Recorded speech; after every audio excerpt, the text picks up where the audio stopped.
대학교 시절 나는 기숙사에서 생활했다. 승려였던 아버지 밑에서 자라 불교를 깊이 공부하기로 결심했고 자연스럽게 불교학과로 진학했다. 하지만 수행과 학업을 병행하는 생활은 그리 쉽지 않았다. 어느 날 답답함을 해소하기 위해 기숙사 주변을 걷기 시작했다.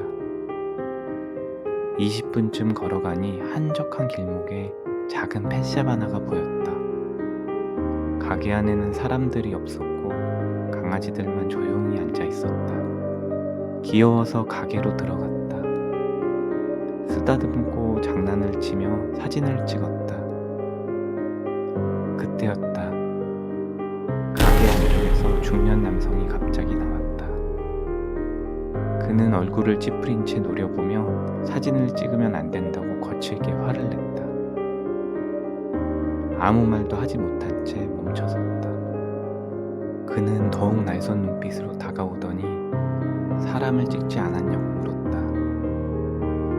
난 당연히 강아지만 찍었다고 답했다. 하지만 아저씨는 쉽게 의심을 거두지 않았다. 카메라를 가리키며 달라고 했다.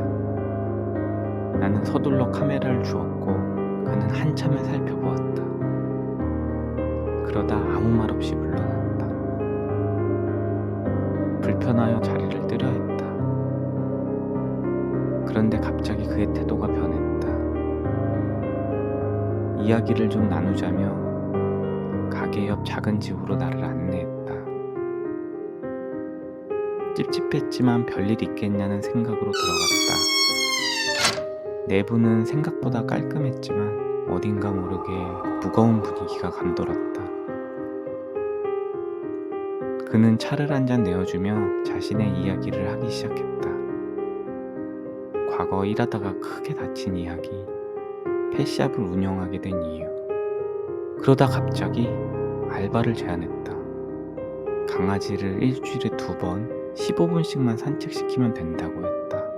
그러고 나서 자신과 5분 정도 대화를 나누면 알바비를 주겠다고 했다. 조건은 믿을 수 없을 만큼 좋았다.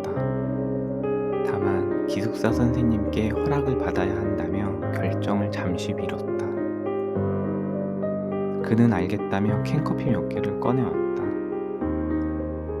나는 별 생각 없이 평소에 먹던 걸 골라 마셨다. 기숙사로 돌아와 선생님께 알바 이야기를 꺼냈지만 수행하는 학생은 알바를 할 수 없다며 강하게 꾸짖으셨다. 아쉽지만 결국 알바를 거절하기로 했다. 다음날 다시 펫샵을 찾아가 아저씨에게 일을 할 수 없다고 전했다. 그는 알겠다며 또다시 캔커피 몇 개를 내놓았다. 나는 하나를 골라 마셨다. 이후 나는 펫샵에 가지 않았다. 마지막 졸업을 앞두고 떠나기 전 마지막 인사라도 하려고 다시 펫샵을 방문했다. 그는 아쉬워하면서도 반갑게 맞아주었다. 그리고 또 캔커피를 꺼내어 고르라고 했다. 나는 익숙한 듯 하나를 골라 마셨다. 그러던 중 갑자기 그가 의미심장한 말을 던졌다. 수행을 하는 사람이라면 신이나 부처가 정말 존재하는지 믿냐고 물었다.